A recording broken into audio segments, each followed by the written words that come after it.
the most independent and self-reliant manner possible. And I completely agree with Lisa that connections are much more important than network, because the very few people that make a difference in your life are the ones that you can connect the best way possible to create a win-win situation for both sides. So with investing and options trading, that's another thing I got into in 2015.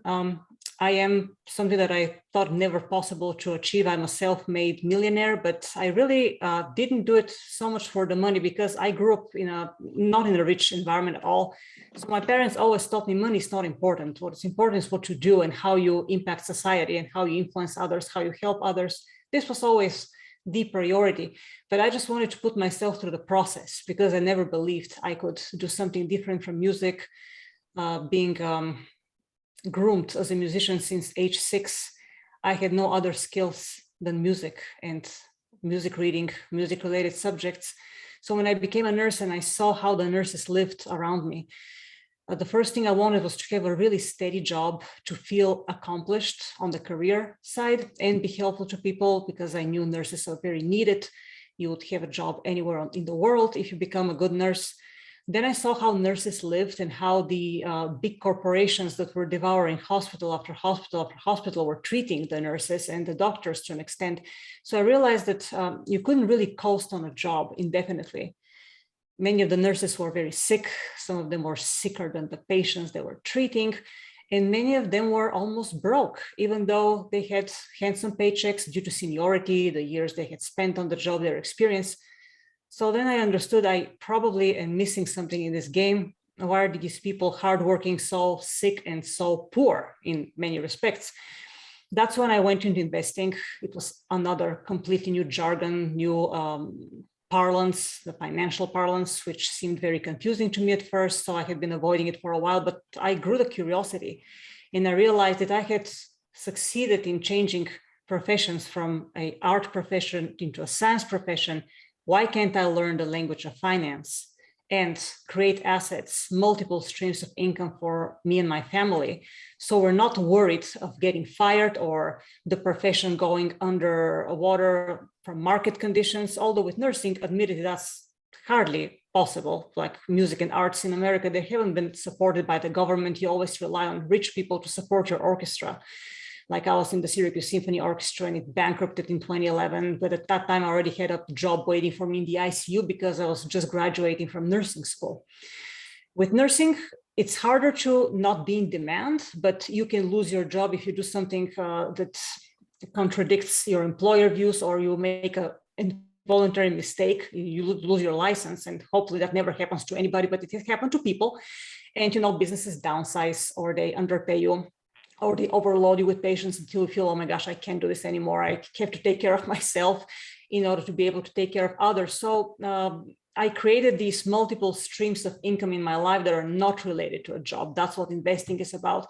When you create assets, that asset, if properly managed, it can produce income for generations. Whereas if you die today, your job is not going to continue producing income for your family, husband, children, whoever your loved ones are.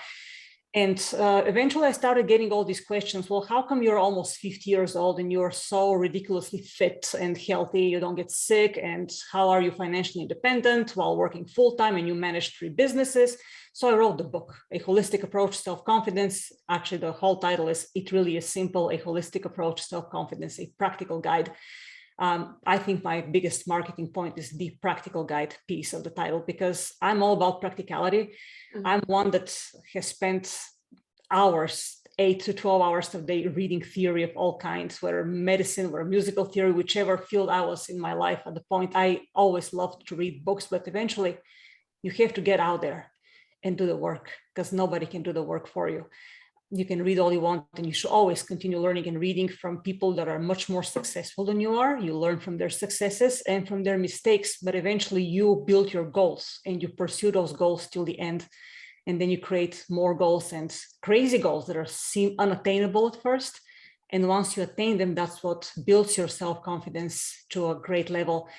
And in order to be holistic in your self-confidence achievement, and I am speaking from the perspective of somebody who suffered from self-inflicted lack of self-esteem and self-confidence for over 2 decades. that was a really mostly self-inflicted mindset so that I could appear humble to others and please others in many ways. And I realized that was wrong. Very late. I was in my mid-30s when I experienced that midlife crisis, and that's when I changed professions, and everything just went upside down for me to put it back in order. So the book is truly, I've dedicated 5 chapters on health, how to be perpetually healthy. Then there is, of course, one of these chapters is spirituality, very important. Career and finances in 2 separate discussions, because some people discuss their career, confuse career for financial prosperity. It's not always the case. You need to know how to invest your money that you've saved to continue working for you, and you don't only rely on a job in case you lose the job or your career becomes favorable to the market condition and you have to search for something else, especially now with COVID, that so many people had to resign or got laid off, or you need to adapt to change in a much faster and more demanding way that I had to when I was in my 30s. This was in 2008, and I thought that was a huge change. But what I'm seeing now with younger people is really, really a challenge, and I can see how they get depressed and anxious and very unconfident and insecure with their ability to succeed. The other aspect I'm very fond of is relationships, how you choose your relationships to align with your goals, and how you don't compromise yourself for the sake of somebody else and not to hurt others' feelings, but are you going to compromise your goals and dreams and ability to help others in the best way you find ethical for you, while you're taking excellent care of yourself to serve as a 100% example to the people you're trying to influence. For example, as a nurse, I cannot allow myself to suffer from any chronic conditions. I cannot eat a diet that is scientifically proven to be unhealthy. Therefore, if I'm seeing a patient, I tell them, okay, I really, as you have diabetes type 2, that's a chronic disease. It's caused by such and such products. I want you to stop eating these products and switch to these products instead. And that's what I do all day long. So I won't eat something that I'm telling you not to eat to eliminate your disease. I make a very big discussion in the book of the difference between disease elimination versus disease and symptom management. Okay, so with disease and symptom management, you're a long-term asset and commodity to the pharmaceutical industry and healthcare system. When you eliminate your disease, you're your own asset.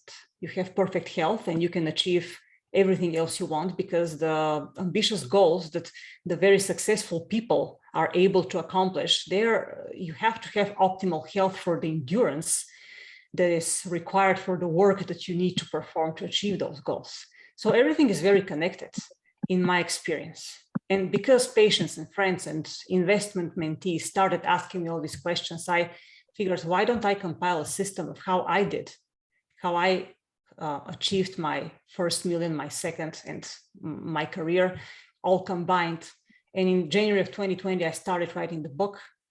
I was writing between 3 and 8 hours a day for 2 years. I mean, I wrote it in 6 months, but then the editing and polishing took that much longer because I'm a foreigner. Obviously, I'm from Bulgaria. So my language, I had to make sure it was not repetitive. It was smooth. I presented the ideas in a way that was not abrasive to the reader and understandable and reader friendly, yet very much to the point and not too verbose. So the polishing of a book takes time, but you have to be patient with this process. And eventually we published it in December with my excellent publisher, Classic Day Publishing. And now it's available on my website and on Amazon for whoever wants to read it in paperback or ebook format.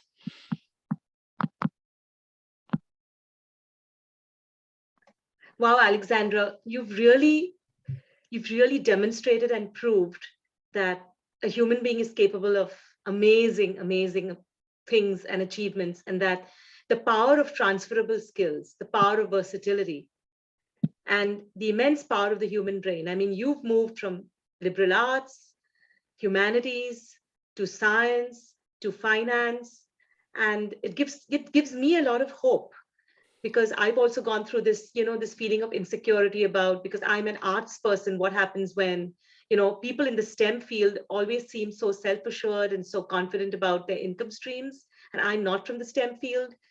But you've shown us that it is possible, and you've also demonstrated a lot of resilience and a lot of grit. So congratulations. Thank you. Thank you. Yeah.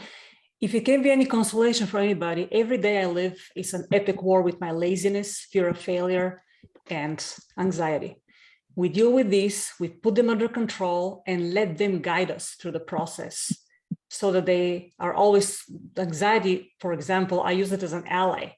It makes sure I don't skip a step in a process when I want to accomplish something that is of value to me and other people that I'm helping. There is always a way to transform the things that stop you into things that propel you. And that's the big secret to success, in my humble opinion. Thank you so much. Welcome. I think Elizabeth, you're muted, Elizabeth. Yeah, and another thing that I want to talk about, because we're living in this world of so much negativity, is that if people talk about you or negative remarks, it shouldn't go on you, and you're defined by other people and what they think. You should define yourself of what you think of yourself and who you are. But I need to interrupt this for just 1 second.